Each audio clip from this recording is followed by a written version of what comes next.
Tahukah anda terdapat lebih 100 juadah tradisi di Negeri Sembilan. Setiap luar memiliki keunikan resepi tersendiri. Apakah ia? Langsung sahaja bersama Muhammad Syafiq Azrul Muhammad Zafri di Seremban. Syafiq, silakan. Ya benar, di Negeri Sembilan ini terdapat banyak juadah tradisi yang mungkin tidak dapat dicari di negeri lain. Untuk itu, kira-kira 10,000 orang tidak melepaskan peluang merasai keunikan juadah bumi beradat dengan hadir program Olek Luak Tanah Mengandung dan Adat Lingkungan. Lebih 100 juadah unik tradisi disediakan secara percuma menerusi penganjuran selama 2 hari berkenaan. Pengarah Lembaga Muzium Negeri Sembilan Dr. Andes Syamsuddin Ahmad berkata, program dianjur bagi mempromosi tradisi yang ada pada 5 luak tanah mengandung. Dan lepas itu ada 10 ke 12 teras. Jadi antara utama tu adalah makanan. Ya? Sebab dalam adat ni, ada adat dengar, ada rasa dan adat lihat. Adat rasa inilah dia, makanan. Setiap adat di mana pun di Negeri Sembilan, tidak sah kalau tidak makanan tradisi dikeluarkan. Jadi kita akan tonjolkan pada masa ini adalah makanan tradisi daripada luak-luak tersebut.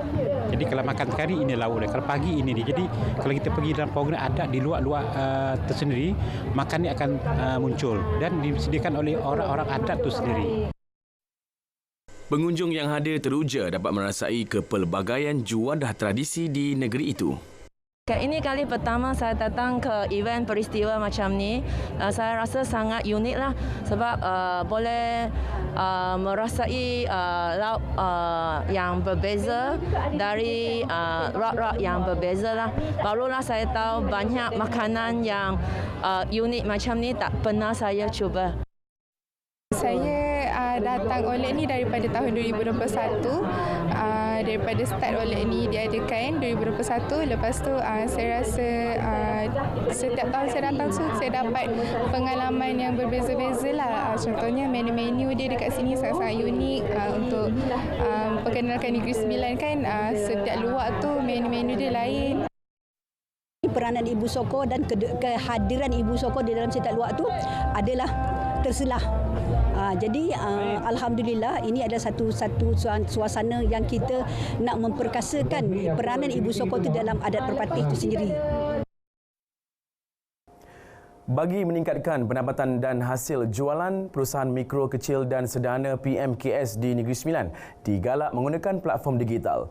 Mereka yang tidak mahir dengan teknologi berkenaan usah bimbang kerana pelbagai inisiatif berkaitan giat dilaksana kerajaan negeri.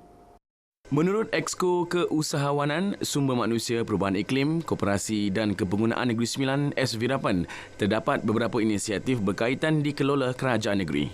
Ia dilaksana dengan kerjasama pelbagai agensi. Antara diberi fokus pendedahan usahawan dengan platform digital.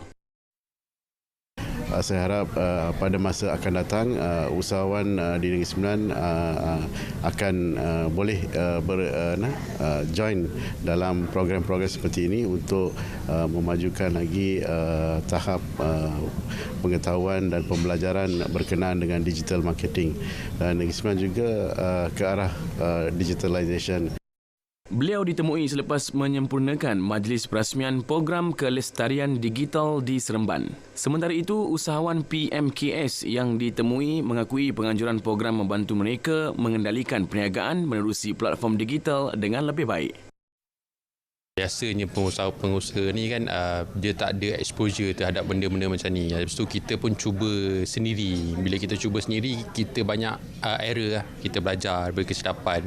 So bila dengan adanya bantuan-bantuan macam ni, ada profesional daripada pihak adat dan juga ada kita cakap ada guide daripada pihak-pihak TM ataupun kerajaan ni kan. Kita lebih faham, kita lebih senang faham tanpa membuat kesilapan lah. Sekarang teknologi pun daripada segi accounting, untuk SIDN apa semua pun memang online je. Jadi untuk digital ni saya rasa saya memang sokong dan saya sukalah. Lebih mudah betul. Dia sangat membantu dari segi engagement dalam social media, especially macam Instagram, TikTok ataupun Facebook page. Dia memang sangat membantu untuk dapat lebih banyak sales dan juga pelanggan. Bertemakan Semarak Kasih, Sanjungan Budi, Persatuan Suri dan anggota wanita Perkhidmatan Awam Malaysia Puspanita daerah Kuala Pilah mendekati institusi diraja menerusi program Semarak Kasih bersama Duli Yang Maha Mulia Tunku Ampuan Besar Negeri Sembilan Darul Khusus. Pengerusi Puspanita Kuala Pilah Nur Sazila Saad berkata program dianjur sempena sambutan Hari Keputeraan ke-76 yang di Pertuan Besar Negeri Sembilan Tuanku Muhriz Ibni Almarhum Tuanku Munawir. Selain dapat mendekati Tunku Ampuan Besar Negeri Sembilan, peserta turut berpeluang mempersembah bakat masing-masing di hadapan baginda. Kita akan berkolaborasi dengan pelbagai jabatan dan antara jabatan yang kita selalu kita kongsikan dengan jabatan lain adalah macam kraft. Macam tahun lepas kita buat kraft, tapi untuk tahun ni kita bekerjasama dengan Kemas dan juga daripada sekolah kebangsaan dan juga untuk program masakan dan juga pertandingan kita sekali dengan pihak Adabi lah. Untuk program ni memang tiap-tiap tahun kita buat untuk Tunku Ampuan sempena Hari Keputeraan Tunku Negeri Sembilan. Paparan itu tadi mengakhiri laporan dari Negeri Sembilan. Dari sungai ke segara, Palestin pasti merdeka. Terima kasih. 51 warga asing ditahan Jabatan Imigresen Johor di beberapa premis sekitar daerah Johor Bahru dan Batu Pahat semalam. Pengarahnya Baharudin Tahir berkata mereka yang ditahan berusia 20 hingga 47 tahun. Hasil maklumat awam, kesemua warga asing ditangkap di kawasan Pasar Borong dan Pusat Urut tanpa permit sah. Mereka didapati melanggar syarat PAS ditetapkan, tidak memiliki sebarang permit yang sah, memberi kebenaran pendatang asing tanpa izin untuk berada dalam premis atau tinggal lebih masa. Kes disiasat mengikut Peraturan 39B, Peraturan Imigresen 1963, Seksyen 6-1-C, Seksyen 55E serta Seksyen 15-1-C, Akta Imigresen 1959, Palang 63 dalam kurungan Akta 155.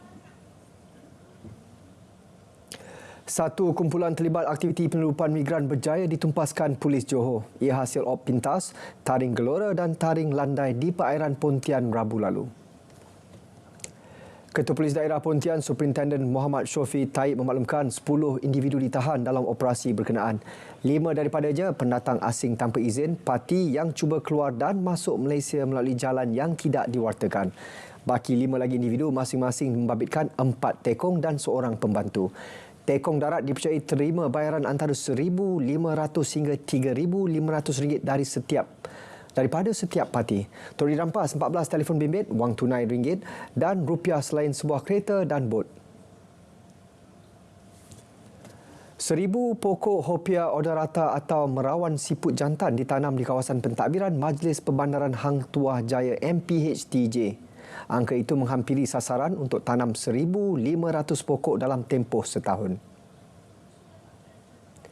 Pokok tersebut ditanam di kawasan Lebuh Air Keruh, Lebuh Sungai Udang, Paya Ramput, lereng bukit kawasan perindustrian Air Keruh dan Jalan Pusat Dagangan Antarabangsa Melaka.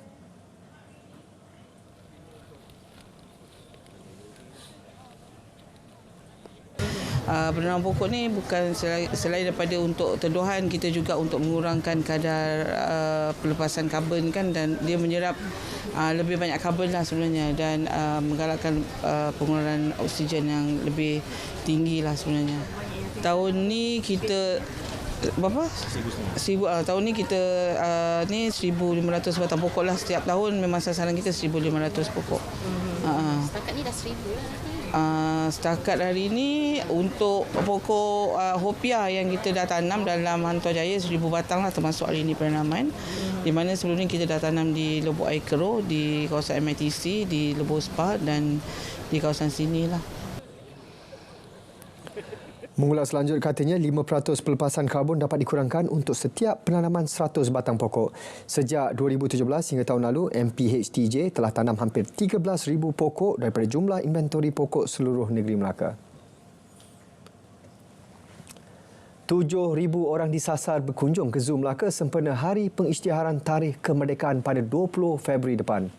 Pengunjung tempatan bakal menikmati tiket percuma selain tiada had kemasukan ditetapkan sepanjang hari berkenaan. Dia untuk zoo 20 bulan memang kita open. Satu Malaysia boleh masuk kecuali yang berbayar adalah bukan warga negara. Dan kita insya-Allah kita buka jam 10 pagi sehingga jam 12 tengah hari dan kita stop 1 jam untuk kita buat operasi pembersihan tandas, operasi pembersihan sampah dan kita nak bagi haiwan dalam tu relax sekejap sebab orang kita jangka memang akan ramai. Dan selepas tu pukul 2.30 kita buka balik sehingga 4.30 petang. Dan macam biasa pukul 5 memang dah tutup lah. Tak ada kata ada waktu tertentu je, tak ada. Cuma kita rehatkan 1 jam untuk operasi pembersihan tandas dan keluarkan sampah-sampah yang ada. Selain Zoo Melaka, Melaka River Cruise dan Menara Taming Sari antara lokasi pelancongan yang turut menawarkan perkhidmatan percuma pada hari berkenaan.